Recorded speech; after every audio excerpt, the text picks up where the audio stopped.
I'm very glad to be part of your faith family. In fact, I have a few things I'd like to share. One of them is almost 20 years ago, I gave up hope in this country. In fact, I'm still on the mid of migration to some country, which I don't want to tell which country. I still have not given up hope to migrate to other countries. But at the same time, while I'm still around, I realize if I don't do something for the, I think I did some kind of sins. So I believe even though I might move away, but I think I still have a duty to perform because I was born here. So whatever reason, you think that there is a things that you need to do, please do to come here to do your duty, because by present here, you are doing your duty.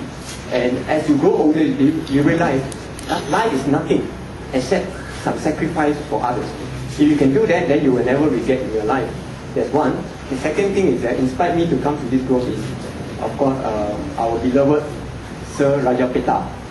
You know, he had influenced me a lot and he gave me a lot of hope, inspiration to come here and do something for the future, whether a very big, a very small, or probably even cost nothing.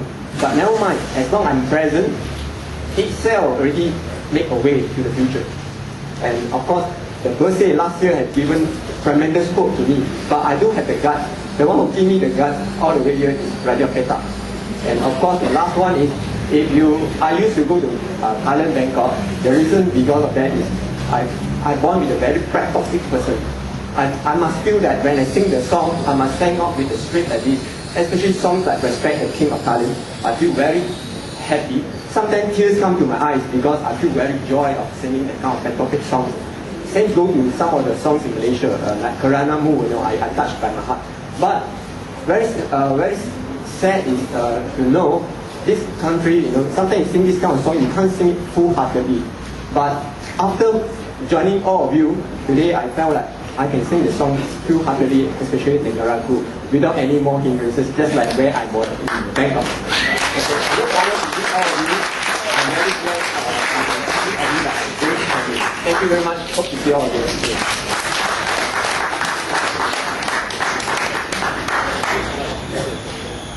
Good evening.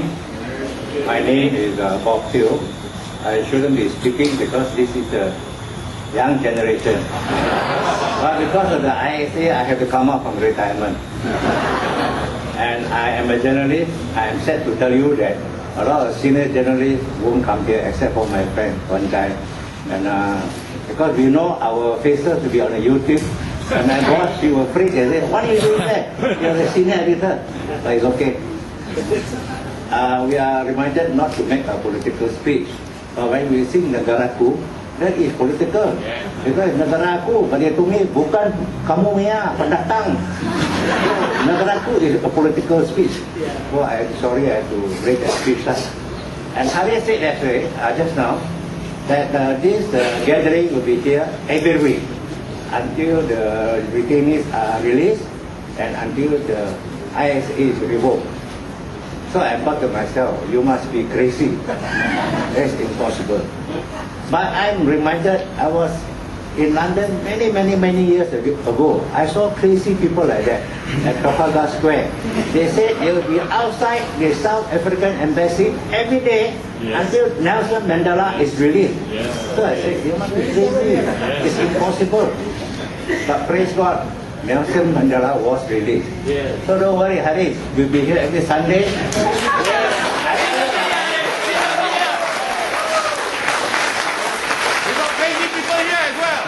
If you cannot come, please send your mother or your daughter. So that we have the numbers. And since we are going to be here every Sunday, may I suggest to Richard, can you please apply for multiple applications for the next 52 Sundays? So you have to do that every week. I say no political speech access any NegaraKu. Thank you.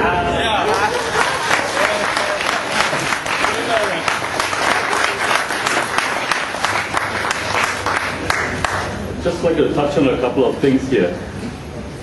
I've got friends in other ASEAN countries who are also legislators, and believe it or not, they tell me that Malaysians must lead.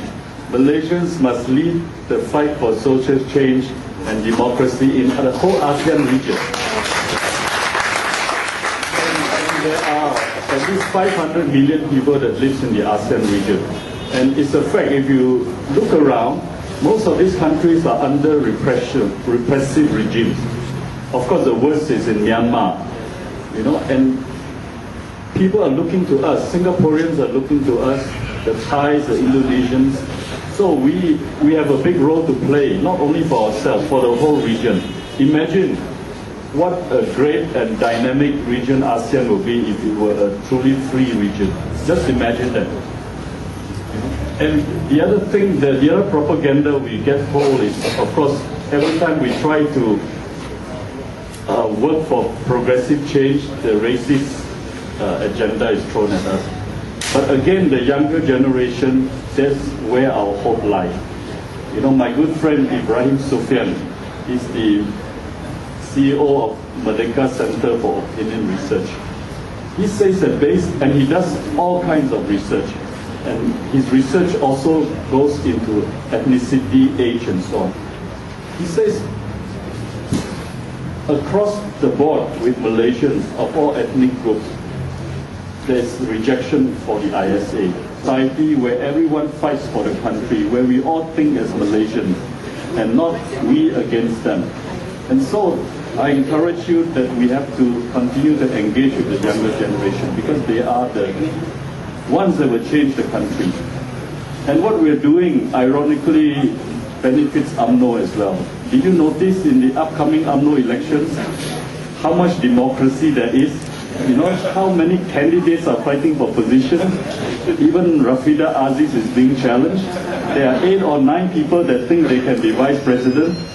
Why? Because of March the 8th. Because of the change in the mindset of the people, even UMNO feels that times have changed. They can afford to exercise their democratic rights. So don't be fooled by political statements that tell you that what you're doing is wrong. We are doing right as long as we abide by the law, we uphold the federal constitution. Raja Nasrin keeps saying that we must uphold the federal constitution. The Sultan of Selangor keeps saying that. And by that, I'm sure they include things like freedom of expression, freedom of assembly, and due process before the law, and so on. I was told that YB Sivarasa is here. Perhaps he would like